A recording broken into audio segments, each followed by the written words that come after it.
The framed photograph was torn off the wall and thrown on the floor, where in a moment the thin glass protecting the old picture cracked under the weight of a man's boot. However, the photo card was trampled not out of pure evil. Although, in principle, the man who had smashed the house had enough of it, but simply because it had gotten underfoot, and the man did not look where he was stepping. "You'll die soon, old woman." He said through his teeth. "Where are you saving it?" Matthew almost fell, hitting the carved wooden shelf and cursing foully, pushing it over, knocking over the porcelain dog figurines. Damn it! He couldn't find the money, though he knew for sure it was there. It had to be. The hated old woman had always, he knew for sure, always been a notorious miser, so she must have some money, and he needed it badly. Don't be silent," he hiccuped drunkenly and turned to the object of his years-long hatred. "Tell me where the money is, and I'll leave. I need to go to the edge." But Zindi didn't answer. Matthew knew. He knew it was out of spite. Apparently, the damned old woman was ready to die and clutch her pennies. Oh yes, she was always like that, greedy. And she didn't spare him. She ruined her own grandson for money, the bitch. But Zindi didn't answer. And Matthew didn't know that she was silent now, not out of malice, not out of greed, but because she just couldn't understand why he had done that to her. That night, when in her house began to rampage unexpected guest for many years, Zindi just slept peacefully, spending another gray, monotonous day, of which now consisted of her life in general in the village of Chicago. She was not the only lost soul, as they call it. There were its drunks, its debauchees, its lonely pensioners. But only Zindi was so unsociable, not a quiet, lonely old lady, but exactly that, an unsociable person who made a very strange impression on everyone. Apparently, she's not doing well at home. But let's hope she's not crazy. Lubasha, a clerk at Chicago's only grocery store, liked to say. The customers usually agreed, and after Zindi, who having made some simple purchases for her pension, went away with keen, curious glances, also exchanged some words among themselves. About whether Zindi had relatives with whom she had quarreled or whether she was just lonely, no one really knew. But theories were being made. Zindi had come to Chicago 6 years ago and was already weirdly mysterious and withdrawn. The people who sold her a little house on the outskirts of the city said that the passport said she was only 66 years old, but she looked 80. Apparently, life had been very hard on her. After all, women, as you know, their hardships are reflected on their faces.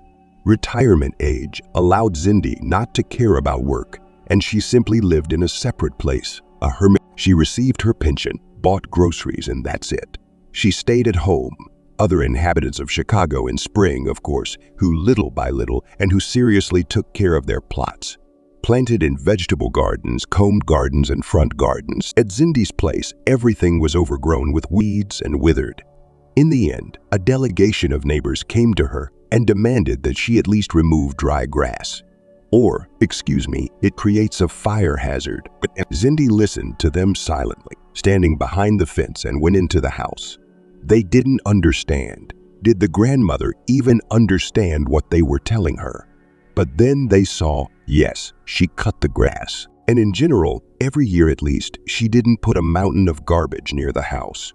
There were in Chicago, of course, and people not indifferent, who tried to help the strange neighbor. Maybe Granny has some grief, said Helen, the 18-year-old daughter of tractor driver Stepan, a young student who came from the city where she studied to be a doctor for the summer vacation. Oh, a man can't live alone. Helene baked a strawberry pie and went to visit Zindi.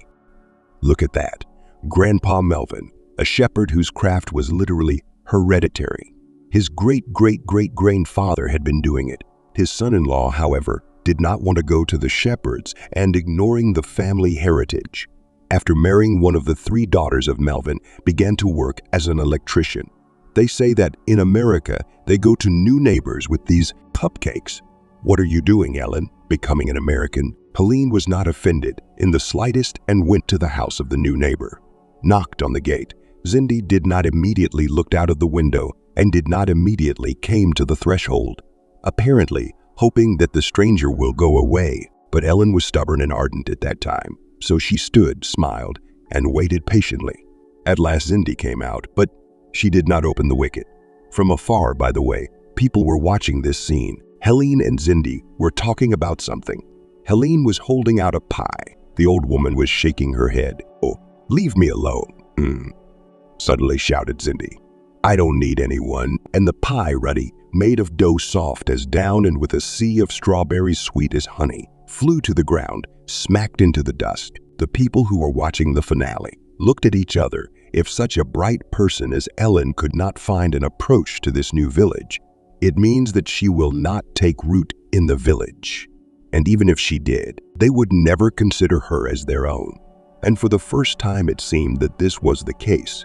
But what was the surprise of people when Helen, coming again to the village, now for the winter vacation, again went to Cindy?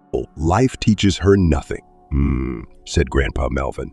"Hey you, such a pie will be lost again." And again some of the villagers became a spectator and all expected a repeat of the sad scene. But suddenly Cindy opened the wicket and let Ellen not only into the yard, but also into the house. It took Ellen about 3 hours to come out of there, and naturally there were so many questions for her. But she refused to satisfy the curiosity of Stripples. There are people with a difficult fate. "Don't harass Cindy, please. She's not a bad person." That's all we got from Helene.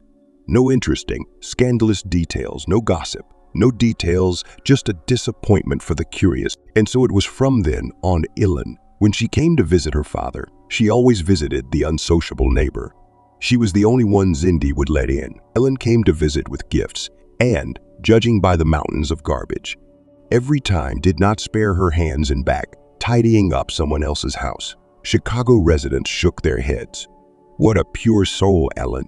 She grew up an orphan. Her mother drowned when she was 12, and since then Ellen has been in charge of the family. Because her father, well, drunk with grief man, sometimes he'd dry out, go to work, swear he wouldn't drink another drop, and then again snapped. And not only he, as they call it, under the eye of Ellen was, but also a brother, Andrew, 5 years younger than her, and a sister, El, 7 years younger than her. Ellen planned to get a job as a doctor here in her native village. In the city she lived, of course, in a dormitory, and it is not known how she had time, but she worked even in the city and sent money to her family. And without this material support, it was clear to everyone the family would be quite poor. And so the time flew. Ellen, as planned, returned to Chicago and became a paramedic, and continued to be the head of her complicated family a day before the night before that night, when Cindy's world, though so gray, monotonous, dreary, but still, at least some quiet, familiar world turned upside down with the return of her grandson. Ellen visited her. In general, she visited her old neighbor at least once a week. She could have visited more often, but Cindy's character had deteriorated lately, and she was reluctant to open the door. "Oh, it's nice out." Ellen smiled as she entered the house. It would be good to open the windows for fresh air. And she opened the windows, chasing away the stale atmosphere.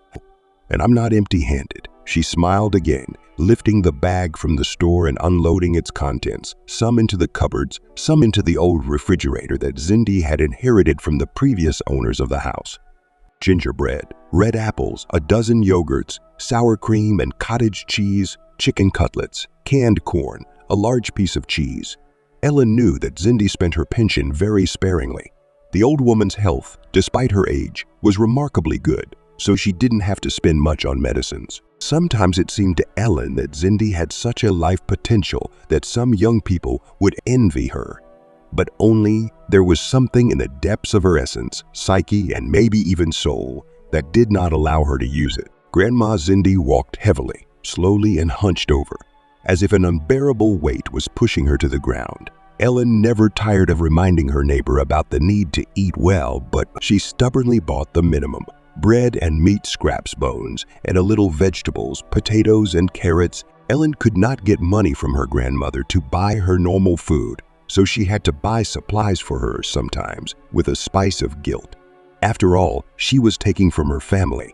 At least she agreed to. And in general, who else would have thought that the old woman, cleverly arranged, saves up, sits while strangers feed her? But Ellen, who had gotten to know Cindy over the years like no one else, could say that the situation was not so clear, and Cindy doesn't have this big goal of saving millions from her pension. Not at all. It's just that it's as if she had once set a different goal, to lead a life as quiet and inconspicuous as possible, denying herself everything, dressing in rags as if deprivation were her obligatory punishment for some sins of her youth. To Cindy's past, Ellen had naturally taken an interest over the years, but she had not learned much, and at the same time she had learned enough to raise 1,000 more questions. And if all this became public knowledge, that is, the people of Chicago, it would certainly give rise to 1,000,000 of the most incredible gossip. Here, for instance, was the photo album. He and Cindy sometimes looked at it, but almost always in silence. Grandmother would just sit and look at the pictures together with her guest, run her dry, twisted fingers over some of them with arthritis, and drop only rare words. Among these pictures were black and white, and Helene guessed that they were of the Cindy family, all dressed in the fashion of the 50s, an ordinary Soviet family. And here, daring girls in the years are clearly the 70s. This Cindy must be a student. Here, and a tall building in the background, exactly a university of some kind. And here is Cindy, but she is older, about 30 years old. She's wearing a snow-white dress. She's a bride.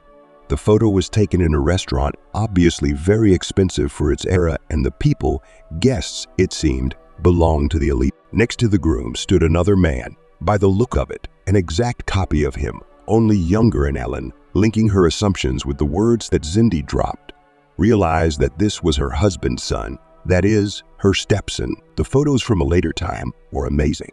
Here Cindy had clearly been abroad. Paris, London, China, America. It looked like they had traveled a lot, and yes, Ellen could have sworn. At this period of her life, Cindy had blossomed, but not a single picture of her pregnant or with a baby, a child.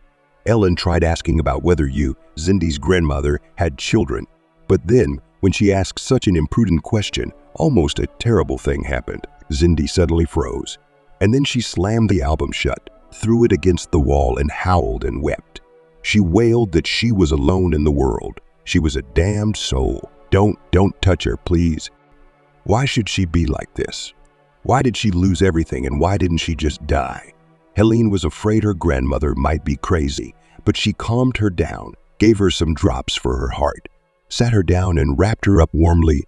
Cindy fell into silence again, and Helene, almost crying herself, apologized for having asked tactless questions and promised that it would not happen again, and she kept her word. After all, she thought the old woman probably had no children of her own, and if she had any, they probably didn't love her at all, and she lived here in the village alone. But of course the thought crept into Helen's head that maybe there were children and grandchildren, and she should find them and call them to order, tell them that they had moral obligations to their elderly relative, whatever relations there were between them. But in the end, Helene didn't do it, and what could be recognized through the photo album, the oddities, the mysteries in Cindy, were not limited.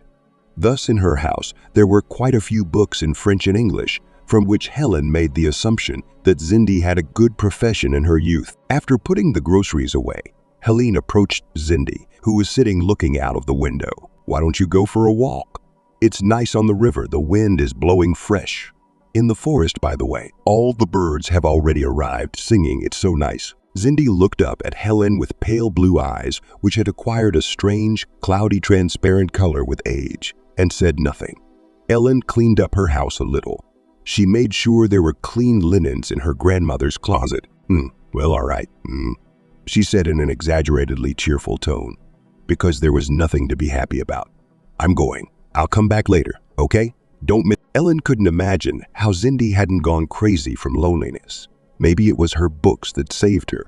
Sits and reads sometimes, without glasses, by the way. Cindy had excellent eyesight at her age. On the way home, Ellen, as she often did, looked at the winding, silvery ribbon of the river. The views in the vicinity of Chicago were fascinating, and more than once Ellen caught herself thinking that all this beauty is so invigorating, helps to distract from the worries of everyday life, relieves stress. In general, no psychotherapist is needed when you live in such a place. Her own house was getting closer, and as she approached it, Ellen unconsciously slowed down.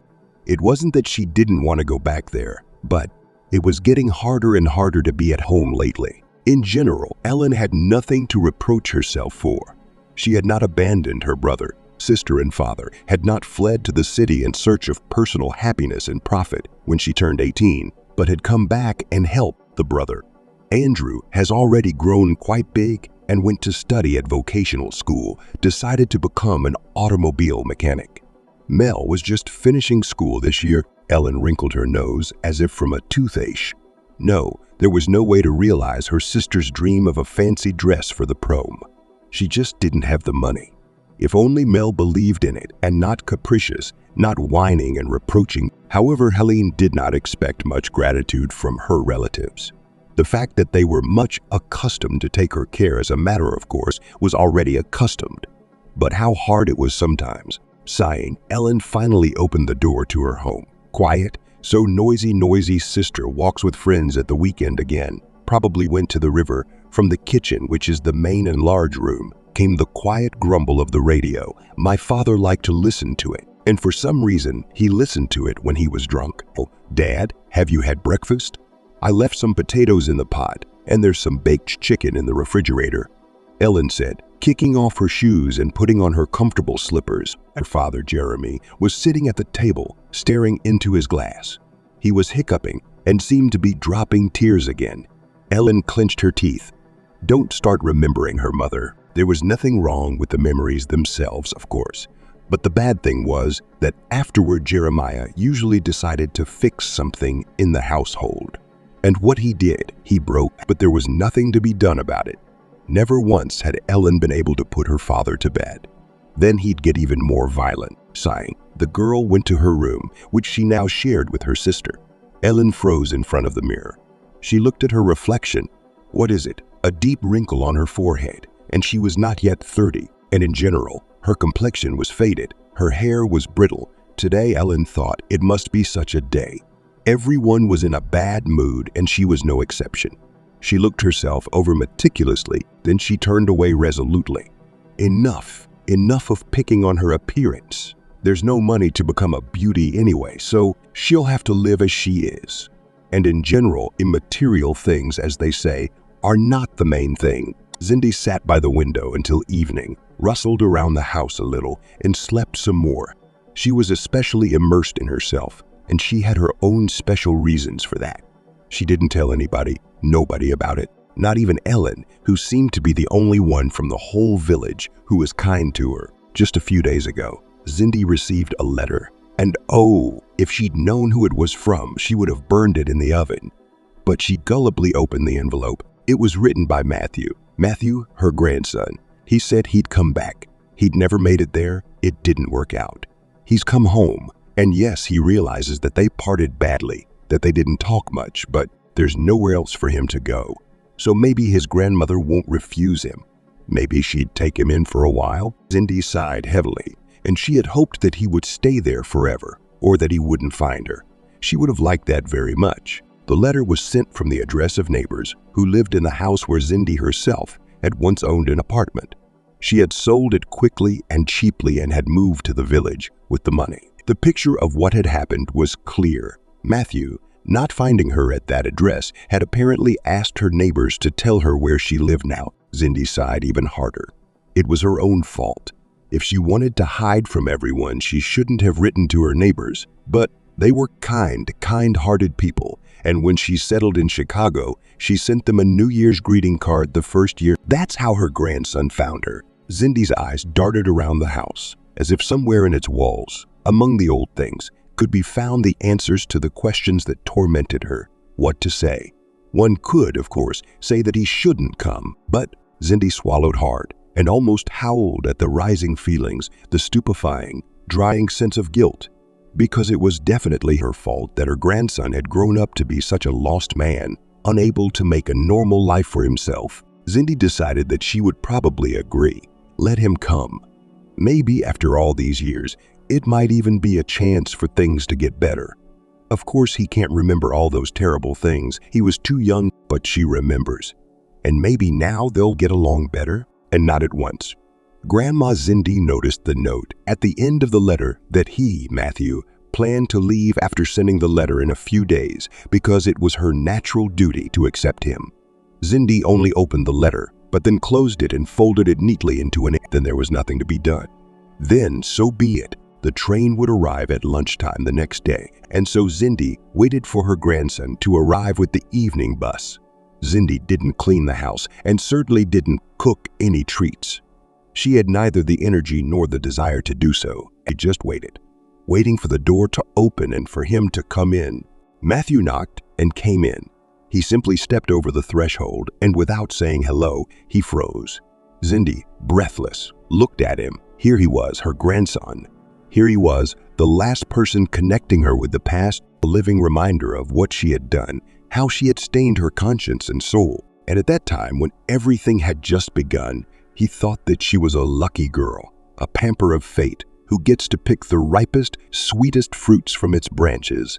But no one had warned her that the fruit was full of sweetness and poison. Zindi was from a simple family in which, as they say, no one grabs stars from the sky. But from her early youth, she dreamed of a very different life. That things, cosmetics, foreign, so that people not just respected for some labor achievements, but also recognized its exclusivity. By the way, over the daughter kindly laughed and also said that not to be conceited too much, or life will show where her place. But Zindi didn't listen to any word, and when in high school, it turned out that she had a great ability in foreign languages. She decided what she wanted to become. She realized that a brilliant knowledge of one or two languages could open desirable doors for her. And then, said and done, Zindi went to university and studied to become a translator.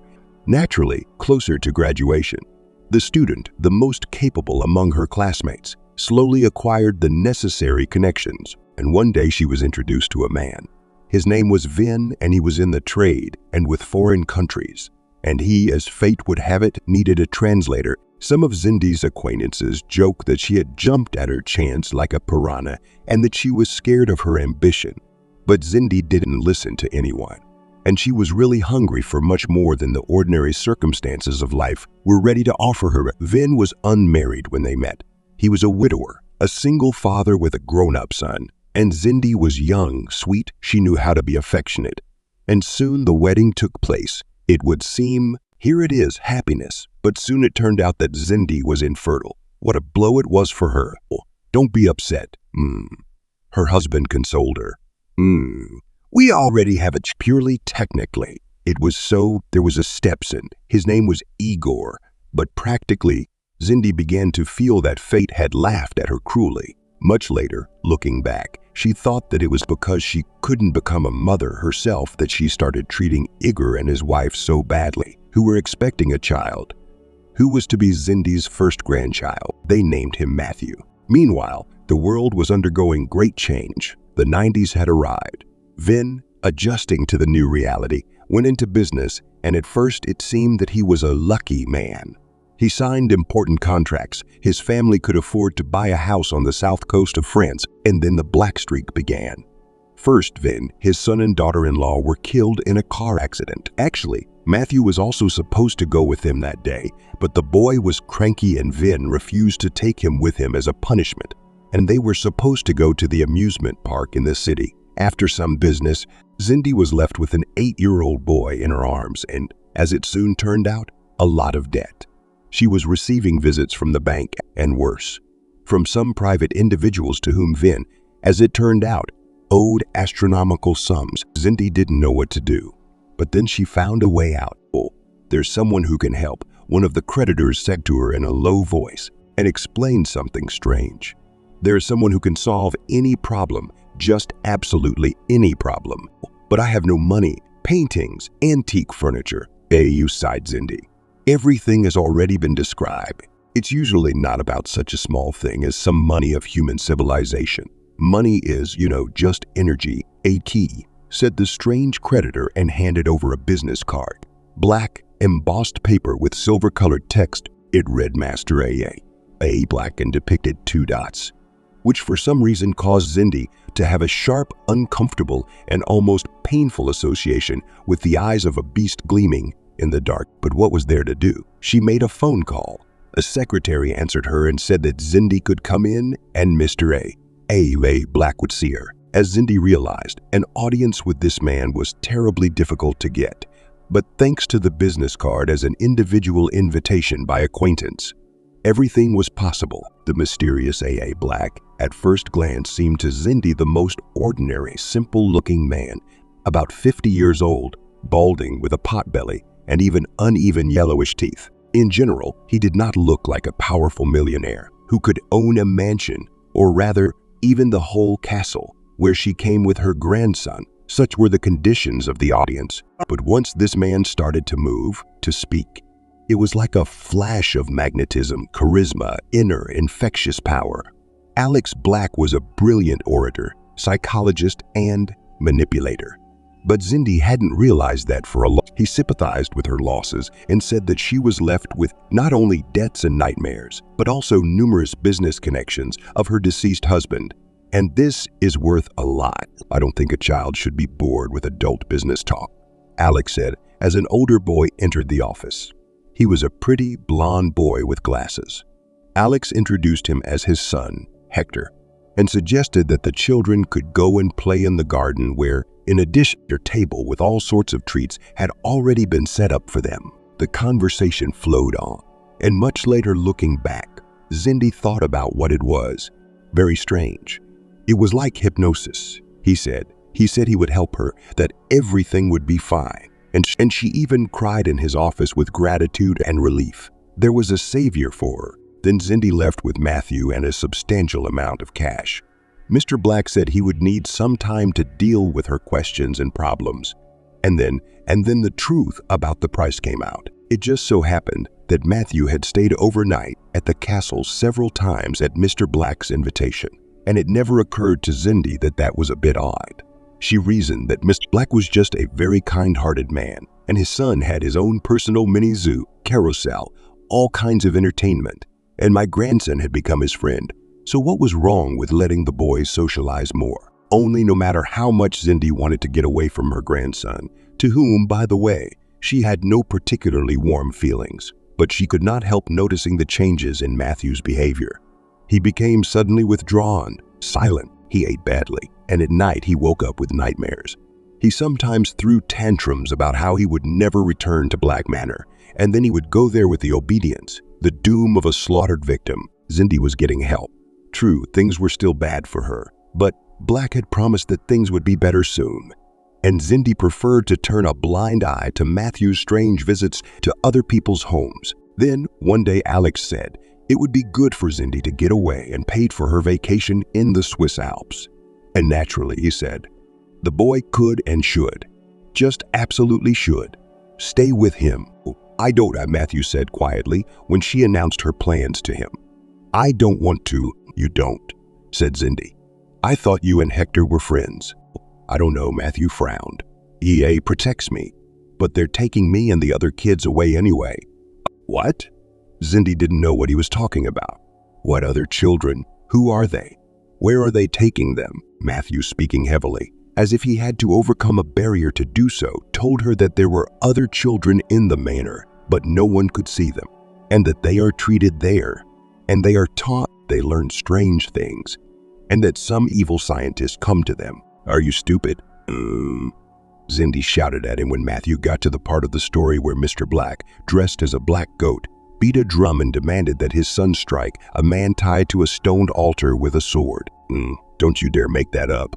Alex helped us, you'd be in an orphanage, and I'd be homeless if it wasn't for him. You disgusting, ungrateful little boy. Shut your lying mouth and listen to me, you bastard. At the last word, Cindy slapped Matthew on the face, so hard that he fell on the carpet, crying.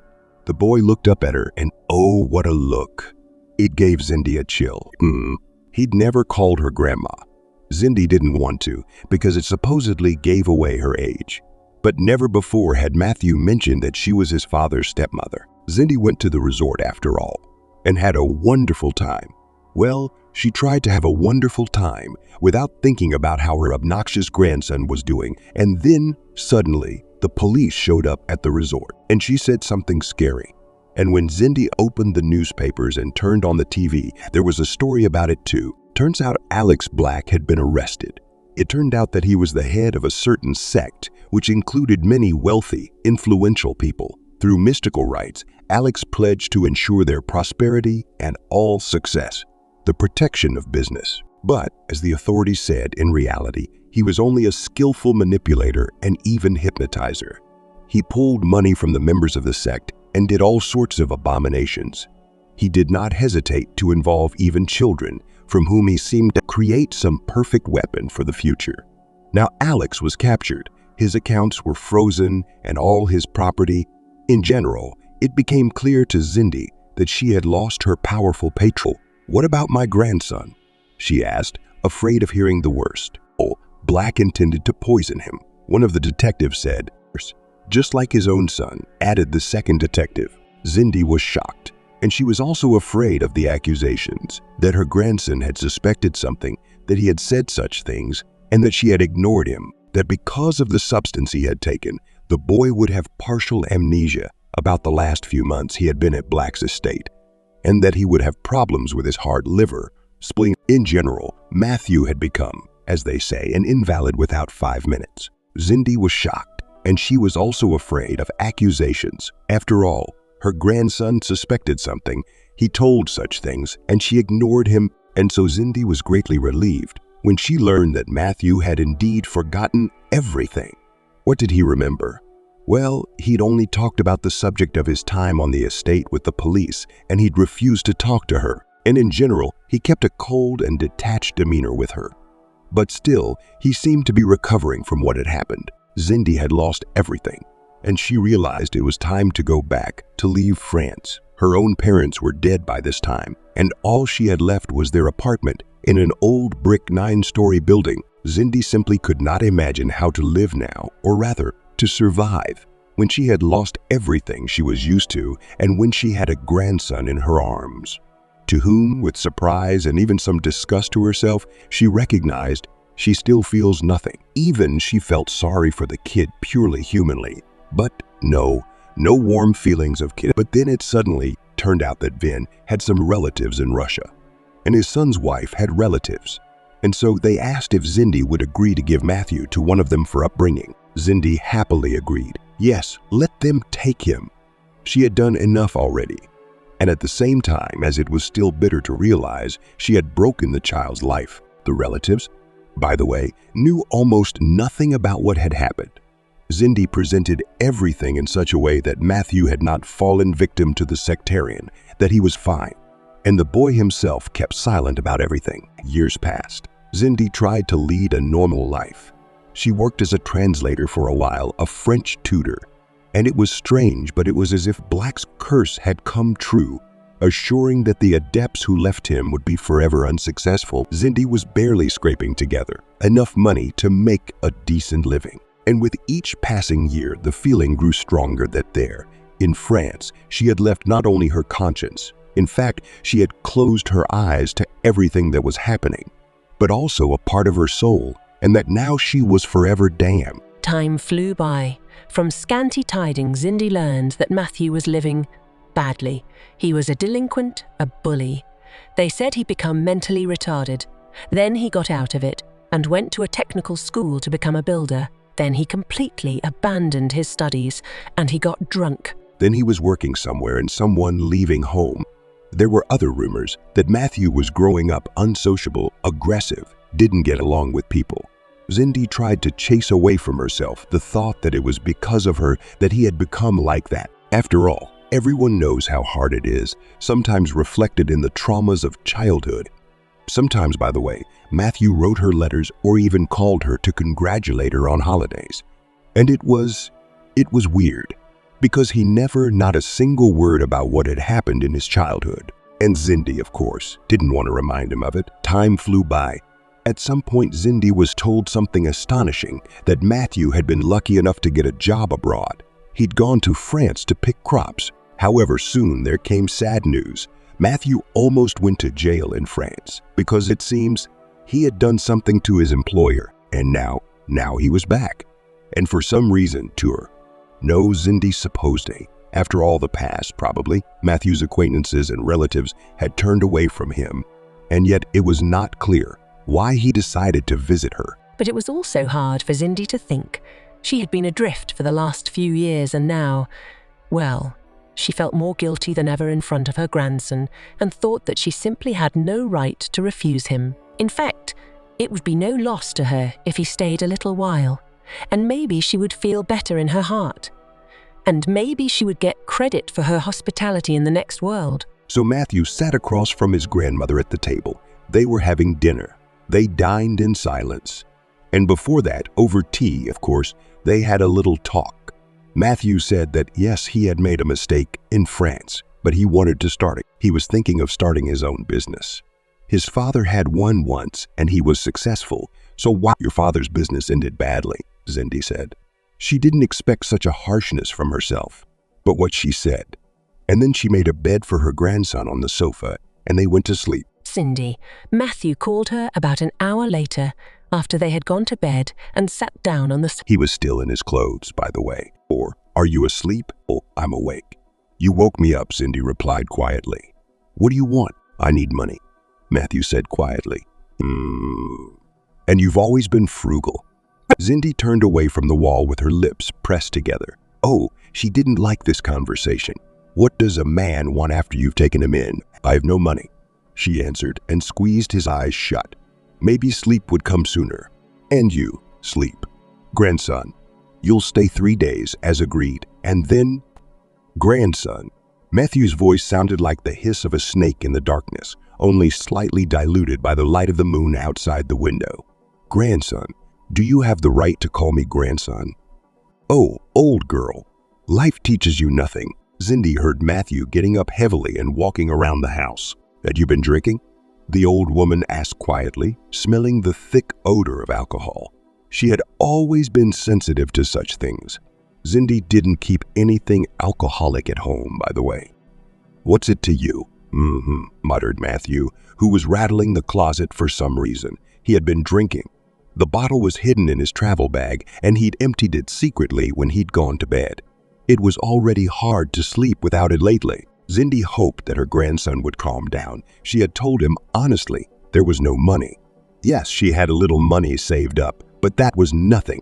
She was saving for her funeral, but Matthew did not want to calm down. And as Cindy kept silent about where she kept the money, he became angrier and angrier. You'll be dead soon, old girl, he said through his teeth. Where are you saving it? At some point, Cindy got out of bed and approached Matthew, gently touching his shoulder. Grandson, wake up. I don't have what you're looking for. Look at me, will you? Do I live like a rich girl? I have no money. I have no money. You, forgive me, grandson. Tears were rolling from the old woman's eyes. I let you down badly once. But now, you came to me. You came to me. And that means we're your relatives. I'm the closest person to you. So why are you like this, Matthew? Shut your mouth, old woman. Matthew roared, throwing off his hand in disgust. You think I've forgotten everything? You think I don't remember you selling me out just to get money? Cindy recoiled and collapsed to the floor. It wasn't because he'd shoved her. It was because her legs had gone to pieces. Matthew had thrown her back in time with his words. Do you know what that was like for me? No. You never asked me, never once asked me what was wrong with me. Because you never gave a damn about me and what to expect from you.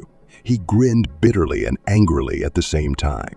I'm not your kin, and now you're asking for forgiveness. You know. Matthew looked at me with wild eyes. His speech was hard to understand. What's happening, you old woman? You don't have any money, do you? Well, nothing. Nothing? I'll talk to you now. How they made me talk about everything they wanted me to talk about. What are you talking about, grandson? Cindy looked at Matthew with widened eyes.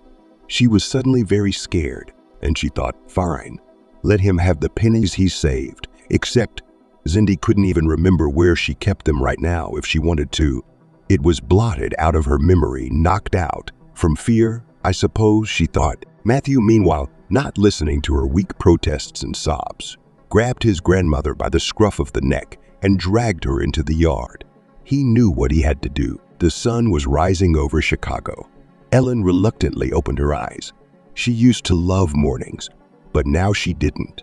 Because every morning, it's new worries, problems that you have to solve. Work again. No, in principle, Ellen never regretted that she chose the path of a doctor, but just so tired lately.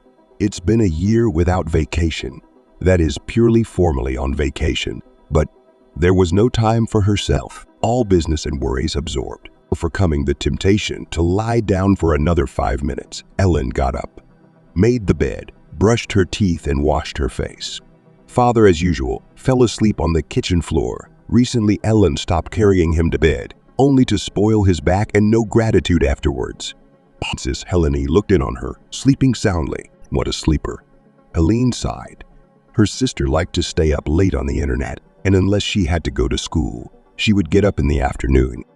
Ellen got up to the stove to make breakfast for herself and her family. Of course, she couldn't leave them hungry. Then she started to pack. She had to go to work. Hello, Ellen. Grandpa Melvin greeted her, his fence adjoining Ellen's yard.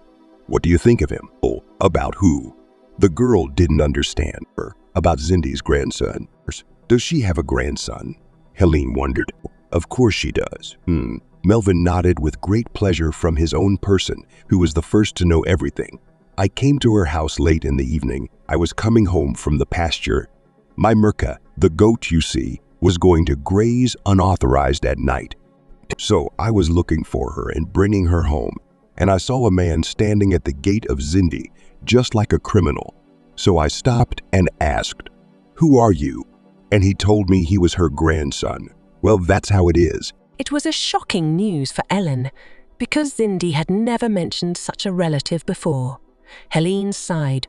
Before going to work, now she had to visit Cindy's grandmother. Oh, Cindy. Ellen called out to her neighbor for the umpteenth time, standing outside the gate. No, in general, it happened that she was silent and stayed at home, not giving, as they say, signs of existence. But now something was bothering Ellen, so sighing, she tried to push the gate, as usual, not locked on the hook. Cindy had long ago stopped locking the yard, saying there was nothing to steal in the yard anyway. Grandma Cindy, are you home? It's Ellen, B. The girl knocked on the window and peered through the glass and the curtain. And then she frowned. The sun was shining so that she couldn't see very well, but it looked like a terrible mess inside. Nah, Cindy. It's Ellen. She walked around the house, went up on the porch and knocked firmly on the door.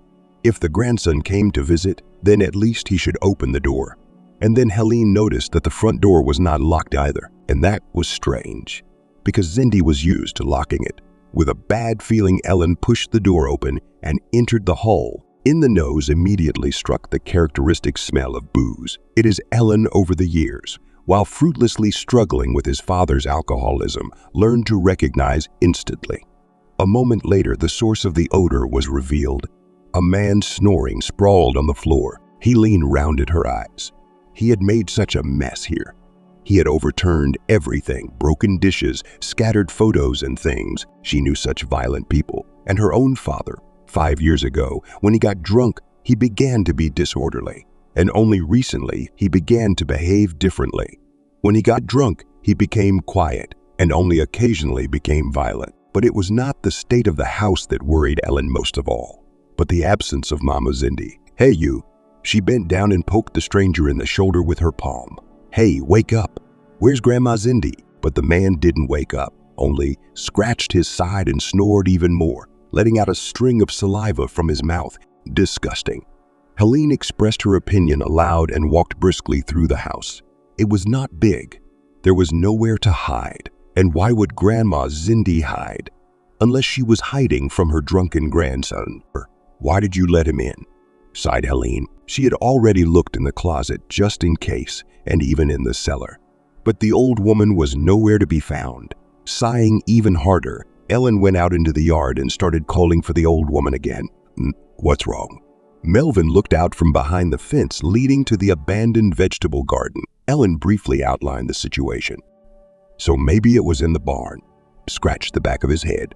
When I was a kid and my father was drinking, I used to escape in the barn with my mother. I remember we'd bury ourselves in the hay and sit quiet as mice. I didn't find them usually. Maybe. EU. Ellen replied and went to the barn. It was an abandoned outhouse, ready to collapse into boards and rubble at any moment. As she entered the cool, musty gloom of the barn, Ellen looked around in confusion. Where could an old person hide? She was about to go out, but then she heard a strange sound. Helene froze and listened. Was it just her imagination? But then the sound came again. It was a quiet, full of agony moan. It came from somewhere to the side and muffled, as if from behind an eye. Grandma Zindy. Helene called out with a hysterical note in her voice. Oh, how she did not like everything that was happening. Ellen looked around, not realizing where the sound was coming from, and then her eyes fell on a low chest, or rather a box. It was not very big at all, and on it was piled all sorts of junk. And though it was so creepy, Ellen could have sworn that that was where the sound was coming from. You okay in there? Did you find it? Melvin came into the barn and explained. I was trespassing on her garden, trespassing, so to speak. Sir Grandpa Melvin. Ellen, almost crying, jabbed her finger in the direction of the box. There. We'll see. Oh, you. Melvin exhaled in shock as the junk was thrown off the crate and the lid was flung open. Ellen shrieked in horror, because there, curled up in a way that seemed to make her half her size, lay Zindy's grandmother. But she was alive. Pale blue eyes stared at the unexpected rescuers madly, pleadingly, unbelievingly. Slowly, without haste, she was carefully pulled out. The old woman's arms and legs were obviously stiff, barely bending after long hours in cramped quarters, but she did not cry out from the pain, only grunted quietly and sighed often and blinked often. Grandma Zindy, sweetie, well, almost there. Everything will be all right. Helene was talking to her, and she herself was almost crying and holding on, only because she had awakened all the skills of a paramedic, suitable for this particular situation.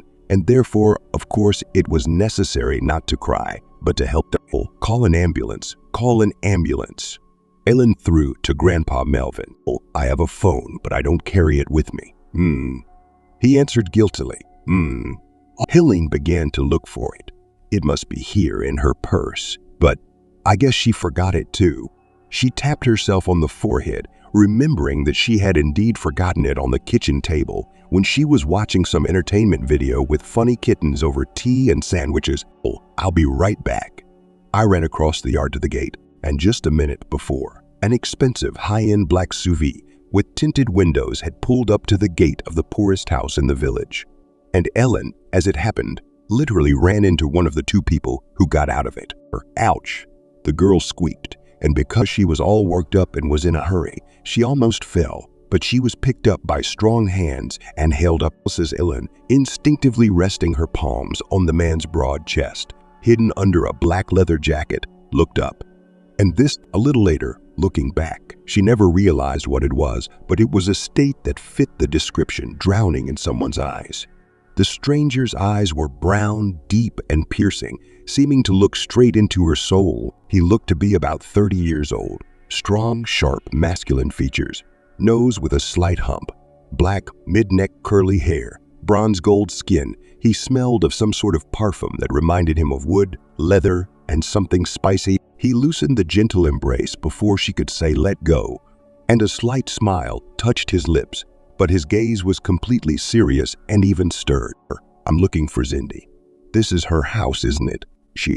Ellen almost gasped at this contrast, as fear, anger, and panic returned after the numbing relaxation in his hands. Zindy's grandmother is in trouble. We need to call an ambulance. Do you have a phone? What's wrong? The stranger's intonation and his whole self changed. Now it was a man of action, to whom you could entrust all your troubles and problems, not doubting that he would solve them skillfully. Grandfather Melvin. Ellen flew back into the yard, followed by the stranger and his companion, a shaven-headed cabinet in a business suit. Breathing little by little, replied the old man, squatting beside Zindy, who was lying on the ground. Ellen, confused, explained that here, even an ambulance is not necessary to wait. This man will now take them to the hospital. And who is it? Melvin asked, squinting. He considered himself a broad-minded man, but somehow he couldn't imagine Zindy having such acquaintances, and besides, he didn't like the curly-haired brunette very much. I am an old acquaintance of Zindy, answered the strange stranger in Russian, but with a strong accent, from which Grandpa Melvin realized that he was a foreigner, probably from somewhere in Europe. And Grandpa Melvin realized it because in his youth, he had been a long-distance sailor and had seen the whole world. What are you talking about? Ellen waved her hands. Hurry. The mysterious brunette picked up the old woman in his arms, gently, carefully, and carried her to the car. Get in the back seat with her, he told Helene, and she nodded and got into the car first. The two men got in the front, and the car started, driving quickly down the road out of the village to the district center, where there was a hospital. Melvin remained standing outside the gate. He scratched the back of his head. He hummed and spat on the ground. What a story. And then he almost ran to the neighbors there, already peeking out from behind the fence across the street to tell them what had happened, but about the fact that actually Cindy's grandmother had not climbed into the box by herself and somewhere nearby, so there must be a bad man who had done such a thing to her. Melvin somehow let it all out of his attention, and only when the neighbors, whose excited flock he was telling everything, asked him who was the man who had hurt Cindy's grandmother, only then he remembered that it was probably, in general, that the first thing to ask was her grandson. Then let's go, he exclaimed. Andre, a sturdy guy, the son of one of the neighbors. We must catch him and make him answer. Let's go. Another of the neighbors, supported him, and people rushed to Cindy's house. There they found the same mess, the same smell of booze. But they didn't find Matthew. He'd vanished. Matthew that night, having decided to teach the old woman a lesson, and having done what he decided, returned to the house and took another bottle out of his bag and started drinking. Let the cunt know how he felt. In fact, Matthew thought that in half an hour he would go and take the woman out of the box, or she would die there. He thought he'd get her out and, well, she'd tell him where she kept the money. Or maybe she wouldn't tell him. Well, what the hell? At least he'll teach her a lesson. Let her suffer. She's been riding on someone else's coattails all her life. Matthew gulped down his drink, sitting on the floor. How he hated his life. And whose fault was that? Cindy. She was the one who thought he had forgotten everything. Everyone thought he had forgotten everything, but he hadn't. Not at all. Matthew knew. What had happened to him was imprinted in his brain. It was like being carved into his memory, burned there with a calamine iron, and it would haunt him for the rest of his life. He remembered. He remembered begging his grandmother not to give him to those people. But she laughed, called him a spoiled, naughty boy, and took him there. And what could he, a little boy, do? He couldn't go to the French police. No, at first, he wanted to do so. But Mr. Black and his henchmen explained very clearly to their little victim that they had a lot of money and even more connections, and no one would believe him. And for causing them trouble, he would be punished in such a way. And to be smart, he'd even been shown once what punishment was for those who disobeyed Mr. Black. But in some ways, the doctors had been right. Many of the details of his nightmares at the manor had indeed evaporated from Matthew's memory, but he still remembered too much. He remembered the pills he and Hector had been forced to take. Why? Well, they were told it was for the mind. He remembered how they and the other kids were taken into a dark room and put something on their heads and forced to watch strange movies with no plot and lots of pictures and short scenes. I remembered how they were forced to repeat aloud some numbers and showed strange black and white blots and were told to name the first thing that came into their heads while looking at them. Then, after such studies, Mr. Black, as little Matthew understood at that time, explained to each of the boys that this was all part of a big project and they would become real stars, heroes, and celebrities if they made it to the end. After these sessions, which were conducted by some people in white coats, the guys were fed hearty, delicious food, given gifts, and then let them go home. Why is he doing all this? Matthew once asked Hector when the boys were walking in the garden and stopped by a pond with lilies. Does he really want to save the world? No, answered Hector. He wants to save himself. Oh, I feel sick, Matthew admitted. I don't want to see or hear anything else. You're weak. Hector looked at him very carefully. You shouldn't be like that. You're small, you don't understand anything yet. But it's science. I don't need science, Matthew exclaimed and stomped his foot. I don't want it. All right, Hector smiled and patted his buddy on the shoulder. Hey, I'll talk to your father, so he doesn't torture you too much. And it was amazing. But after that conversation, Matthew was actually treated a little more gently, but he was still scared and unpleasant and disgusting. Matthew remembered something else too, something that had happened just before it was over and the police mentioned. Then Matthew thought, by the way, that perhaps he hadn't been able to bribe everyone, and he would have been glad. But he had no strength to be glad, for he was exhausted by this strange science. And so just before the day of liberation, Mr. Black gathered the guests. There was a great reception. There were children from the estate. Not all of them, but just a few, including Matthew. Then, when the reception was over by nightfall, almost all the guests had departed. Those who remained, dressed in their black and scarlet robes, went down to the basement. Oh, how Matthew dreaded this place. The other boys had told him that it was a real medieval catacomb with living skeletons, giant rats and ghosts. Matthew remembered the events of that night in fragments. The flames of hundreds, maybe thousands of candles were burning.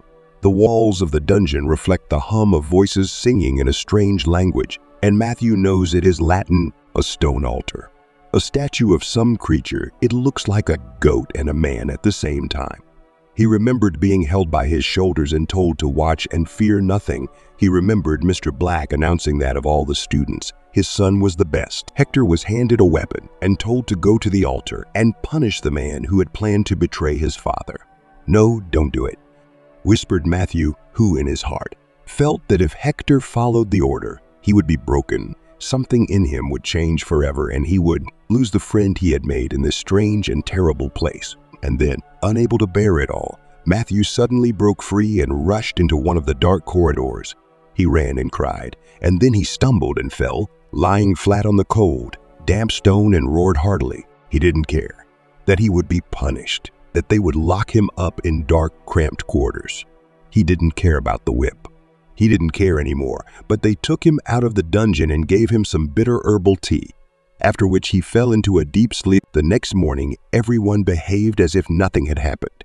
Breakfast was brought to Matthew's room, as usual. Scones with jam, whipped cream, honey dippings, delicious wheat porridge, and orange juice. Hector dropped by and said that they had put a new swing in the garden and that he was waiting for him there.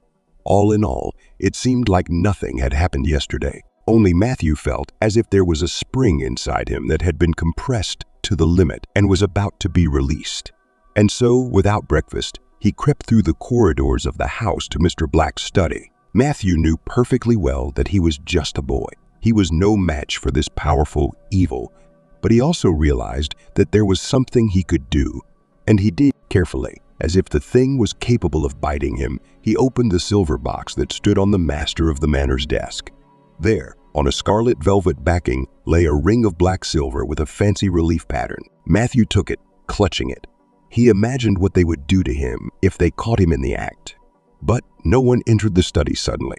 Matthew closed the box and hid his handkerchief in his pocket. He was a little boy, but he liked to read detective books for children and had read about such things as fingerprints. So he used a linen handkerchief to open the door to the study and the box. It felt like the ring in his pocket was burning. Matthew jumped out through the open door onto the veranda and down into the garden. He looked around and breathed a sigh of relief that no one had seen him. In the garden, he went to an old spreading oak, and there he put the ring into a crevice, deep and inconspicuous at first sight. Done. And then Matthew jumped up and down on the swing, and he and Hector played happily until lunchtime. And then people burst into the manor, and it was as if everything was over. Mr. Black was arrested, and the boys, including Matthew, were released. Later, when he was in the clinic, he asked a detective about Hector. Was he all right? He said that the boy was fine.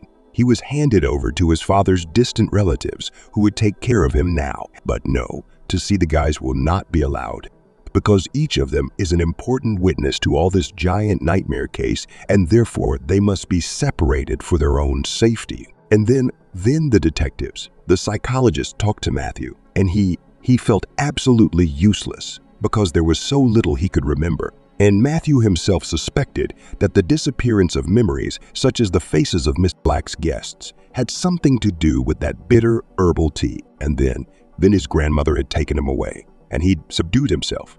What else could he do? Matthew was in a strange, devastating indifference. And he didn't care where he was or what was happening to him. Returning with Grandma Cindy. Then life in a new family.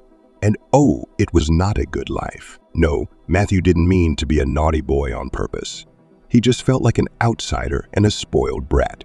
He couldn't help how often he had mood swings and outbursts of anger in which he could start smashing everything around him. Time flew by, Matthew grew up, but it was as if he didn't live, but lived the time allotted in this world, not feeling the taste of life. He had no idea what he wanted to do in life. It was somehow indifferent. He only realized that he had to do something to earn money. Without it, he would be completely lost. He tried to start a relationship with the opposite sex because, as everyone around him said, that's the way it should be. That's the way it should be. But nothing worked. He felt nothing for these women, and they left him easily. You seem like a good man, the last of them, Lillian told him. But you're like an empty person inside. Something's keeping you from living.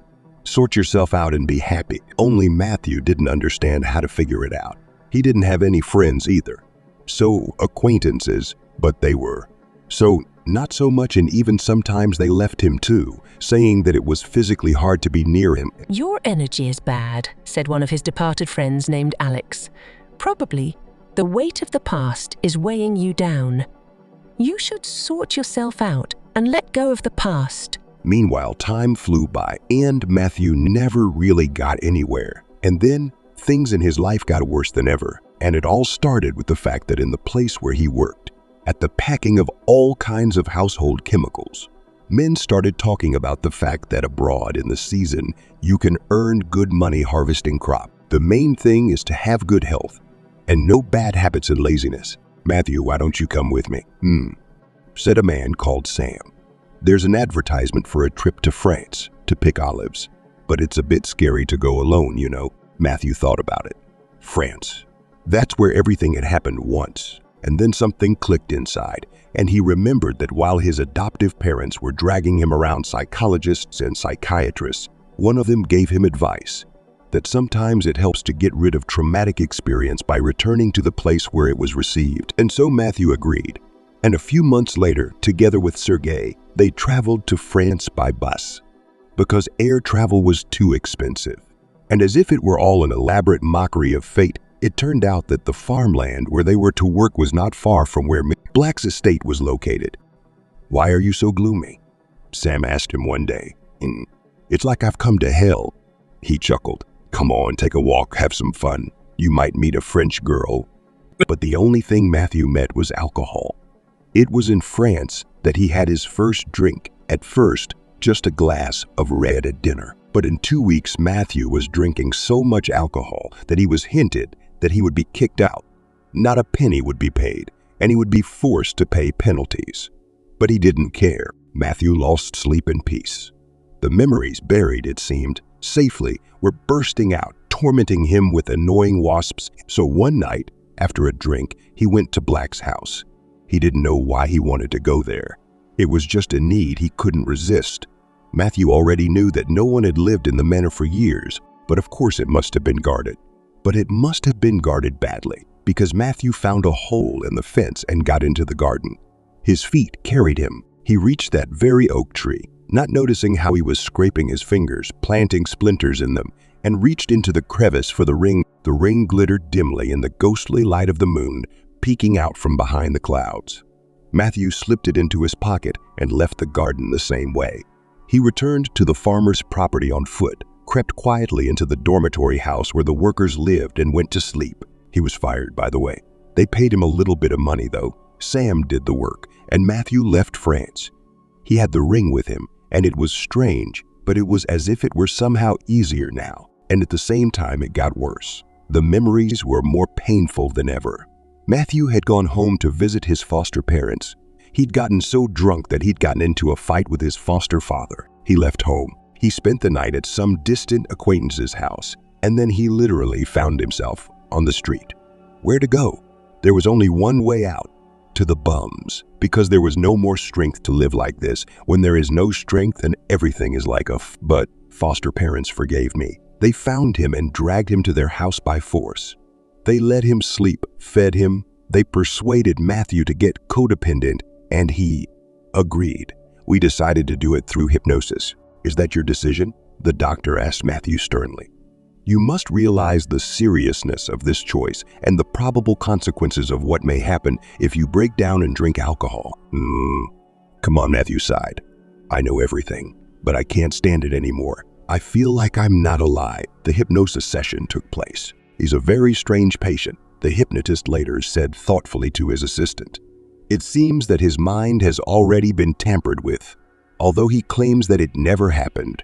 A very strange case. After he got coded, Matthew seemed to get better, but he realized more. He is definitely a stranger to the people who raised him.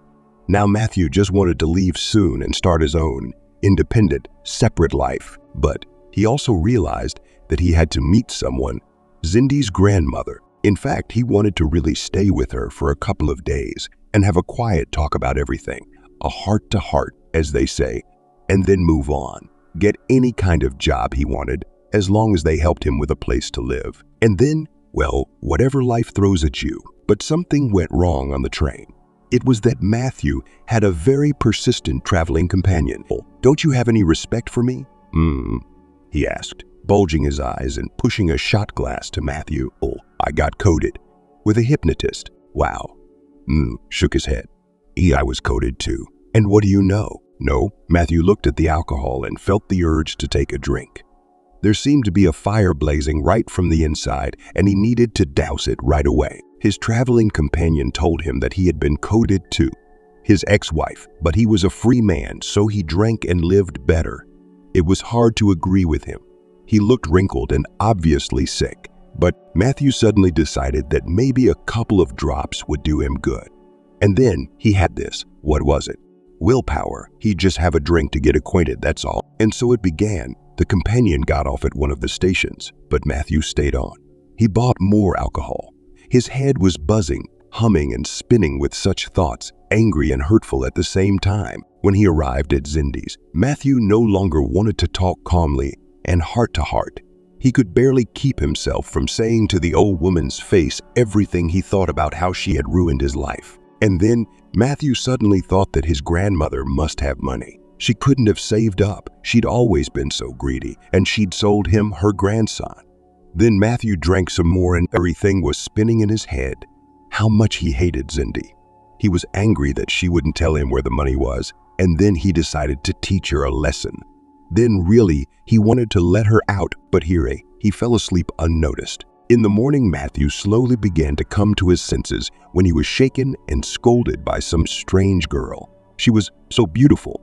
Just looking at her made him feel so unbearably ashamed of everything he'd done. Then she left. When Matthew realized that it was already dawn and remembered where he had left Zindi, he was horrified, jumped up, wanted to run and save her.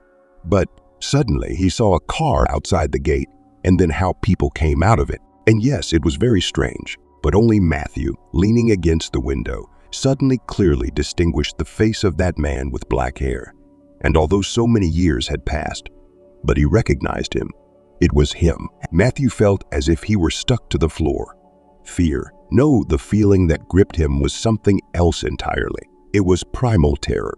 And for some reason, the realization that if this man knew he was here, his life would never be this. And then Matthew saw the man carrying his grandmother in his arms, and he wanted to rush to them. But he couldn't. Instead, when he realized that everyone had left, he quietly grabbed his things, sneaked out of the house, and rushed out of the village. At the hospital, Helene stayed with Grandma Zindi as much as possible. The doctor who was attending to the elderly patient even had to shout at Helene, saying that her fussing only hindered him from doing his work. Excuse me. Helene obediently went to the far end of the corridor, where there were free seats for visitors, and sniffing her nose, sank down on a metal chair. Oh, don't worry about the bill. I'll pay for everything, the brunette said. We have free medicine, Ellen replied, wiping her nose with a paper handkerchief. Still, he smiled with a touch of encouragement. She'll probably need some extra care after she gets first aid. And something here might still be needed. Here, take this. With those words, he held out money to her. A lot of money. Ellen reluctantly took it. It was for Zindi, after all. Though it was astonishing that suddenly she had such an acquaintance, and just in time too. Thank you, Helen mumbled. How awful. How could he do this to her? Who? The brunette asked. Her grandson, Helene sighed. He.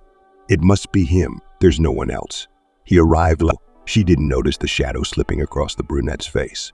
I'll be out of your way for a moment. The dark-haired man stepped out onto the hospital porch, walked to the SUV his assistant was driving, and briefly informed him that it was time to change the private investigator.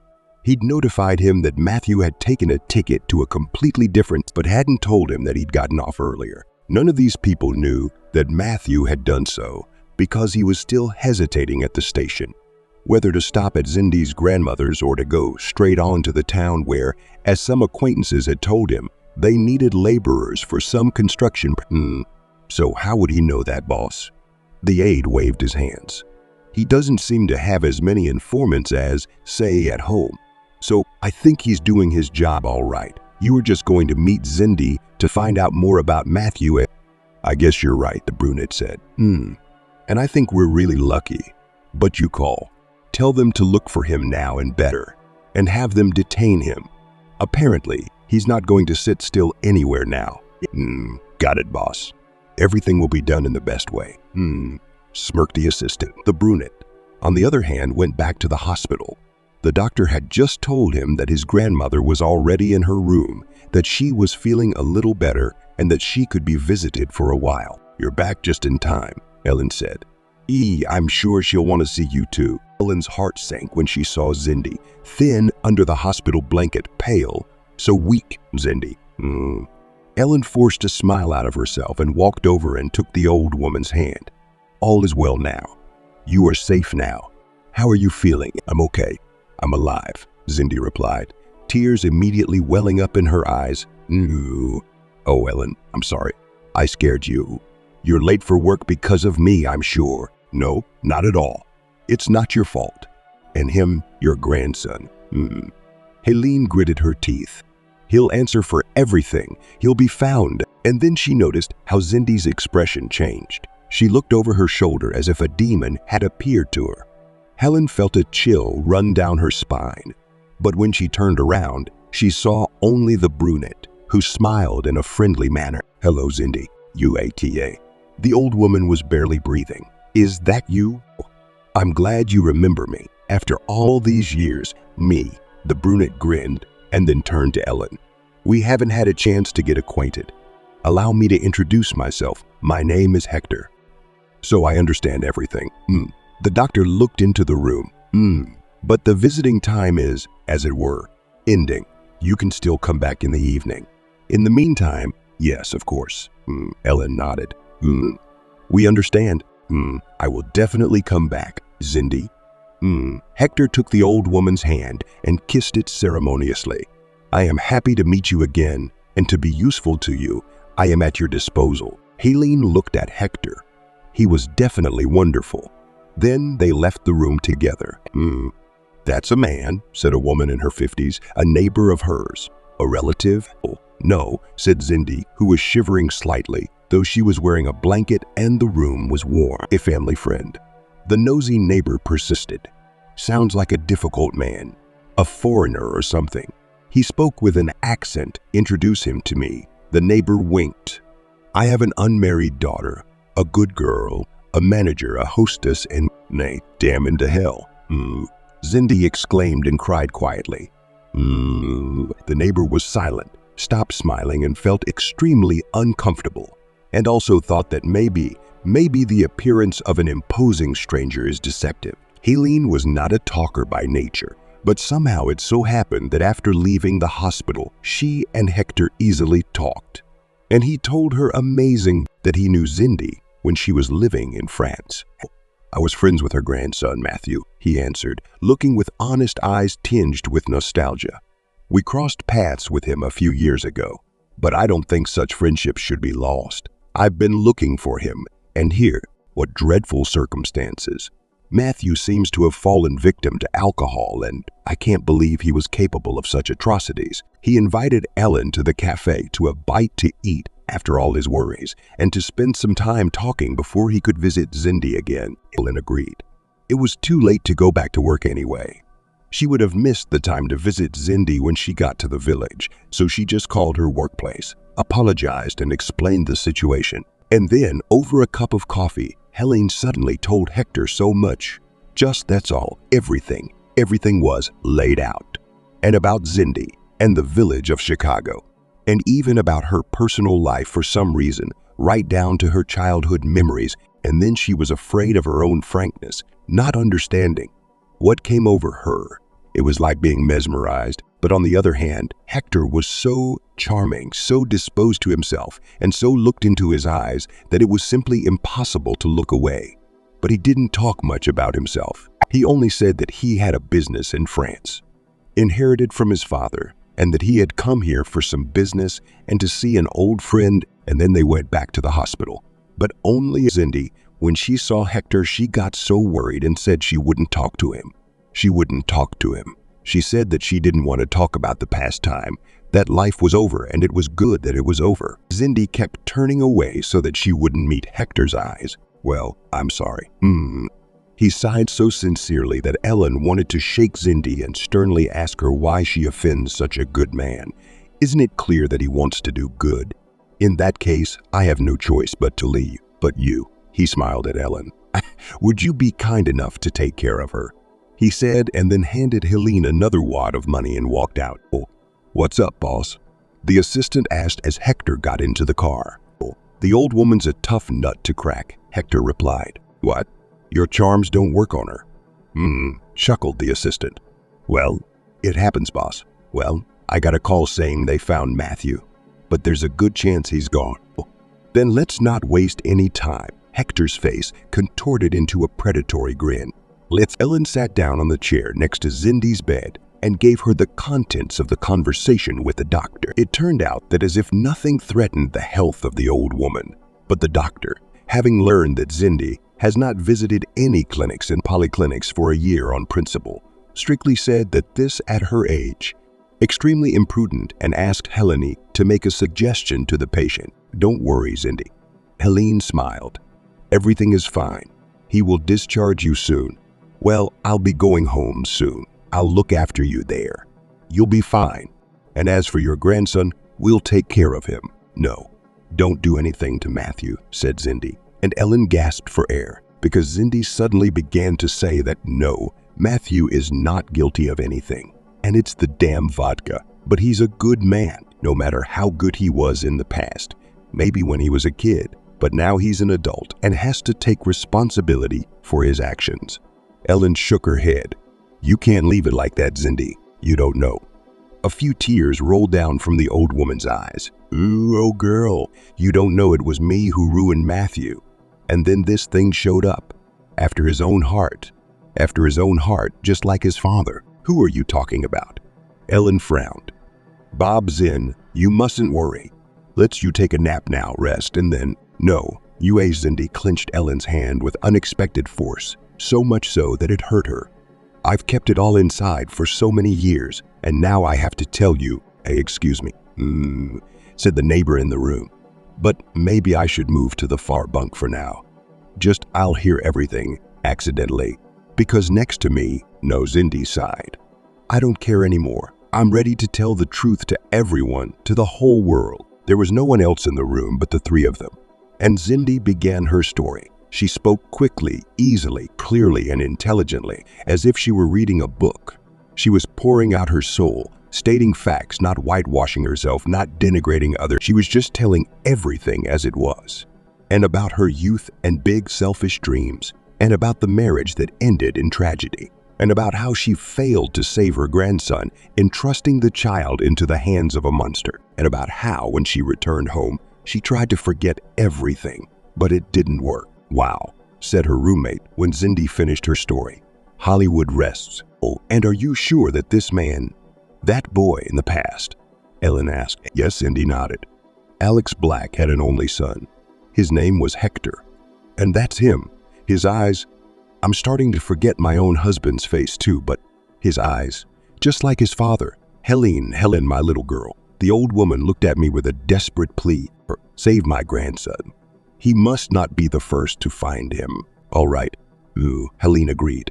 though she couldn't quite understand what she should do now. But she could not refuse Cindy's request, especially when she was in the hospital, and even more so after all the stories she had heard. "Oh, all right, I'll do whatever it takes." Ellen returned to the village in the late afternoon. "Where have you been?" She was met on the doorstep by her disgruntled little sister. "My father and I are sitting hungry." In general, Helene had already gotten used to the fact that it was her duty to cook dinner for the family. And when and lunch, in general to run the house, she did not demand much from her father or from her sister, and even felt sorry for Mel. After all, she was a little girl orphaned, and the age is not easy. A teenager, but suddenly, right at this moment, Ellen realized, and they both lost the same mother. She too was orphaned early, and being a teenager so much had to take on their shoulders, and these. Andrew, he is a smart guy there in the city to study and does not beg for money, grew up a man. And father, yes, he lost his wife, but he has 3 children left. And this, Ellen looked coldly, reproachfully at Mel. 17 years old girl, and not a day of work. On the mind only dancing. Videos on the internet to watch about the life of the rich and famous. If you're hungry, make your own dinner.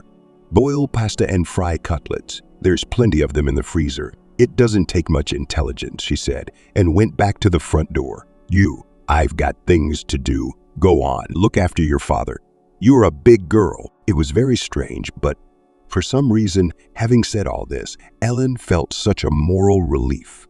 She felt so much better. And she hurried to Grandpa Melvin, because if there was one person she could trust with Cindy's story, with whom she could really ask for help, it was Grandpa Melvin. Matthew, after leaving Chicago, was in the most confused of feelings. He wanted more than anything to just get lost somewhere in the surrounding woods and fields, like a wild animal, and not to be found. To the realization of how low vilely he had done to his own grandmother was now added a burning fear. The man from his past, Hector. Why has he come? Certainly not to remember the glorious money. Matthew didn't yet know what was going on, but on a deep, instinctive level, he sensed that this man was a threat to him. On foot, with a quick step so that his heart was almost jumping out of his chest, Matthew reached the station. And there, he suddenly felt like he was being watched, that there were eyes and ears everywhere, serving his enemy, Hector, struggling with the urge to just throw himself screaming. Matthew began to slowly move aside. He suddenly thought that the best thing for him to do was to go back to Chicago and let his men capture him, let them punish him for what he had done, and then just let them take him to Cindy, and he could apologize to her for everything. Yes, that's definitely the only thing to do. But no sooner had Matthew left the station in the village neighboring Chicago than he suddenly ran into someone. And then it all happened very quickly. More. Quiet. If you don't want trouble, a stout bald man told him, taking him under his arm in a seemingly polite but tenacious manner. Follow me now and be quiet. A few more moments.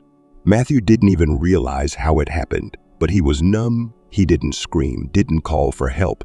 He was just in shock because he realized that he was being led to the open gut of the SUV where Hector was sitting. "Well, hello," he said, as if to his childhood friend, who was also sitting in the back seat. The bald type sat forward.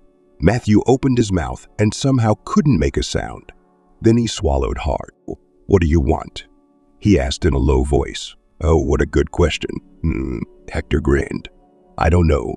I don't think we would have ever seen each other if it hadn't been for certain circumstances.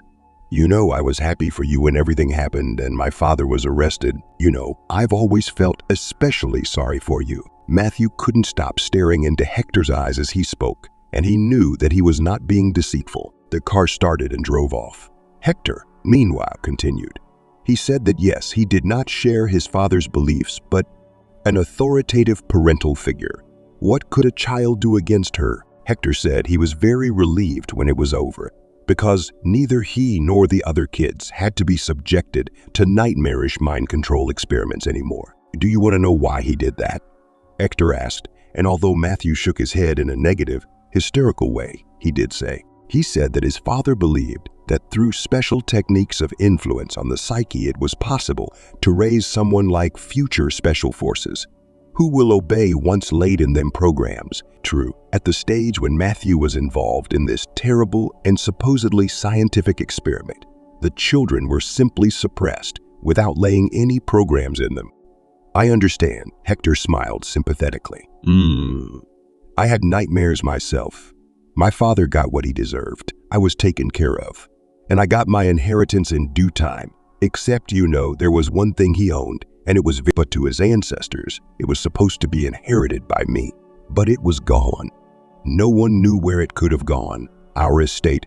There are too many difficult memories associated with it, Hector continued without haste. But although no one lives there, it is guarded.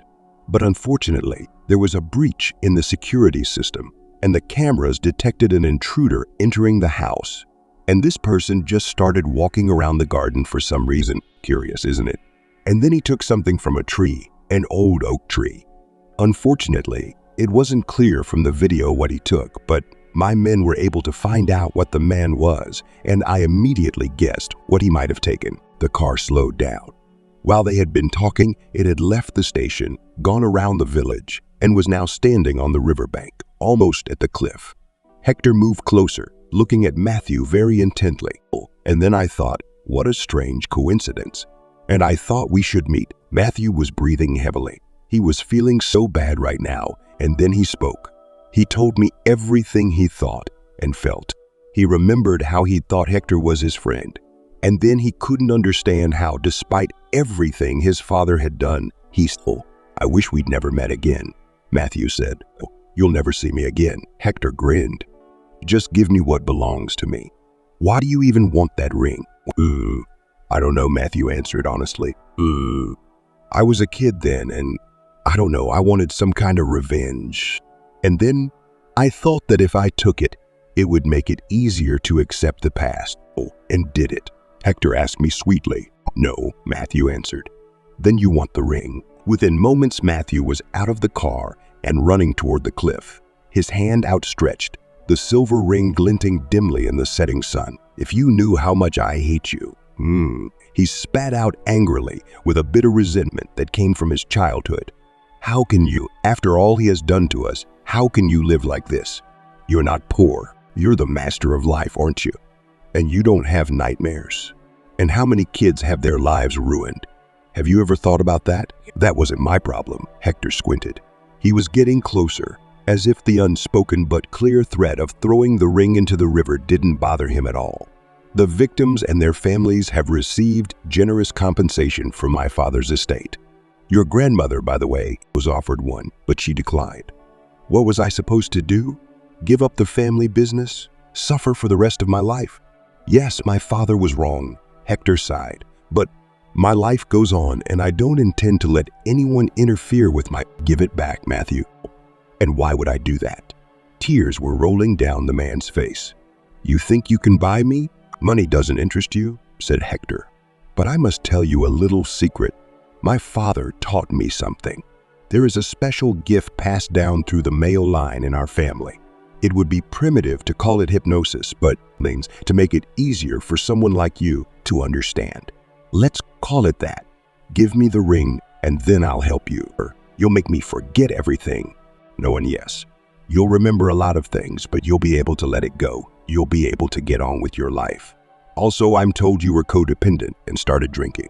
You know, once you start drinking, you can't stop. You'll drink more and more until the end. But if you give up what's yours to me, I'll help. Matthew was breathing hard. He didn't know what to do. On the one hand, he was tempted to be proud because to spite him. But on the other hand, Matthew suddenly looked at it all from the outside. They had been children then. And maybe if he had been in a similar situation himself, then no matter how monstrous his father was, he wouldn't have been able to disown him completely. Yes, it was wrong all the way around. But Matthew remembered himself, how much he hated Grandma Zindi. And he made a decision. The ring, with one last glint in the setting sun, disappeared into the palm of Hector's hand and then went to his finger of his left hand. Say nothing more. And look me in the eye, Hector said, and put his palms down on Matthew's shoulders and stood directly in front of him. And then he spoke. He spoke in several languages, including Latin, and the words were like whipping blows that penetrated Matthew's consciousness. Ellen and Grandpa Melvin had tried everything. They went to the train station in Melvin's son-in-law's car. The lady from the cafeteria told them that yes, she had seen a man who looked like Matthew, but he had left in some expensive car. No, it can't be. Ellen was in shock. What can we do? Melvin's hands were spread out. Maybe Zindy is exaggerating. Maybe Hector doesn't want to harm Matthew. Why would he? All right, Helen. You're young. You can search all night long. I'm getting old. I'm going home. Yes. Perhaps sleep is the best idea, sighed Ellen, who had a terrible headache from the worries of the day. So she and Melvin headed back to the village of Chicago. Ellen did not yet know that on their return, they would find Matthew at Zindy's house, who had let go of the weight of the past and was ready to start a new life, and also to take care of his grandmother like a good grandson. She didn't know that Hector and his assistant would be back in France by the time Matthew and Zindy had had a thorough talk. Helene couldn't have known that her brother would return from his vacation at the vocational school, not alone, but with a good friend of his, an ordinary and very good guy named Vince, who would become for Helene first a good acquaintance and then a caring husband, and that with his support, she will still manage to gradually cure her father, and also to re-educate her sister, who will eventually enter the veterinarian and decide to devote her life to caring for animals. Ellen did not suspect that, in a few years, a tourist company would come to the village of Chicago, which would open a hotel here. Tourists would come here and the area would become much more prosperous. And Matthew would eventually get a job as a tour guide and eventually marry Laura, the store clerk. But all this was just ahead. In the meantime, the roosters sang their evening song over Chicago and the sun. The first stars appeared in the sky, and the moon, lazily floating out from behind the clouds with its silvery side and diving back into their ghostly feather beds, created a sparkling path on the river.